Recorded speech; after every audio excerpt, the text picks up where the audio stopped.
Hello दोस्तों, राधे राधे। मैं माला प्रजापति हमारे यूट्यूब चैनल में सभी दर्शकों का स्वागत करती हूँ, अभिनंदन करती हूँ।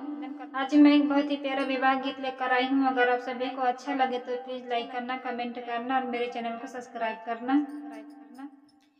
राम कहन लक्ष्मण घर में से निकरा हो, सीता बने के चली जाए हो।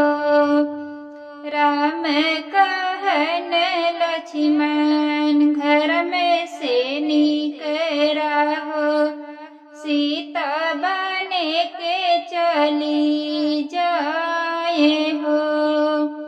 हरि कुश बिच कुटिया में लव कुश जन्म न हो, बनवा में सीता अकेले हो।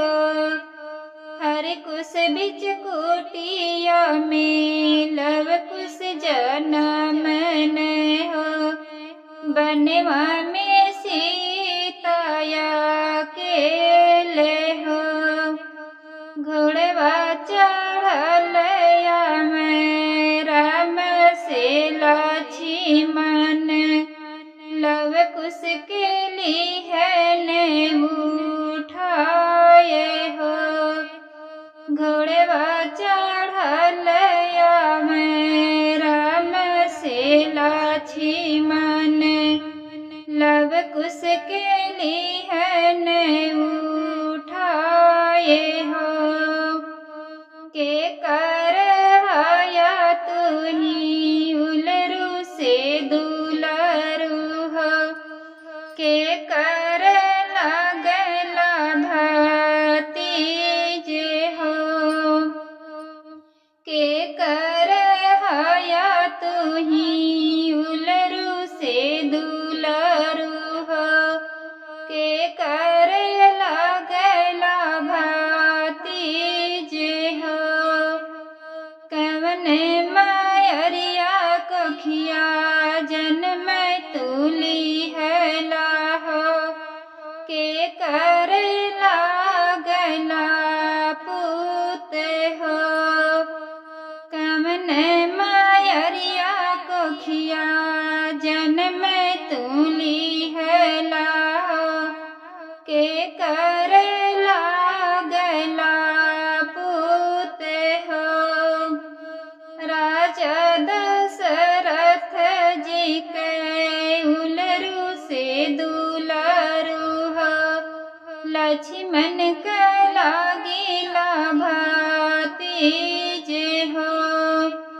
राजा दशरथ जी के उलरू से दुलरू हो, लक्ष्मण के लागिला भतीजे हो। सीता मैरिया कखिया जन्म हमली हली हो, राम जी के लागिला पुत हो। सीता मैरिया कखिया जन्म हमली हली हो, राम जी के लागिला पुत हो।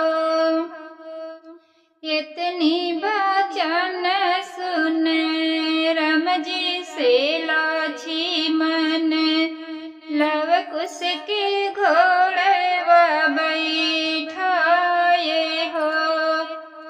इतनी वचन सुन राम जी से लक्ष्मण, लव कुश के घोड़े बैठाए हो। घर में राम जी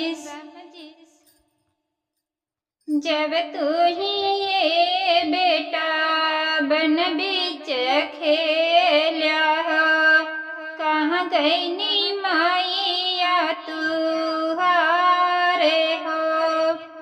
जब तू ही ये बेटा बन बीच खेल्या हो, कहाँ गईनी माइया तू हारे हो। हमारी मायरिया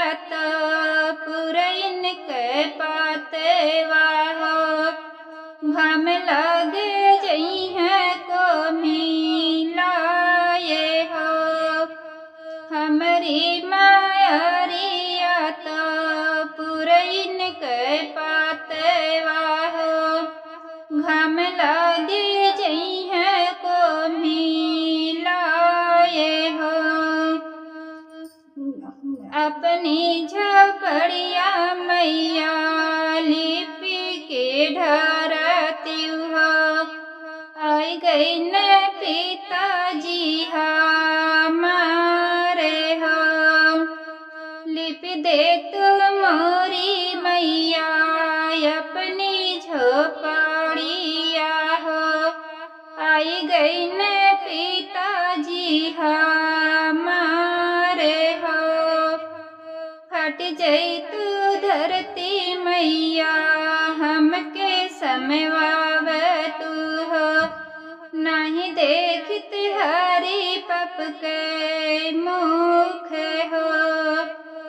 फट जई तू धरती मैया हमके समवाव तू हो। नहीं देखत हरी पप के मुख हो। फट गईनी धरती समाई गईनी सीता हो। सीता के ऊपर हरियर दूब हो। फट गईनी धरती समाई गईनी सीता हो। सीता जी के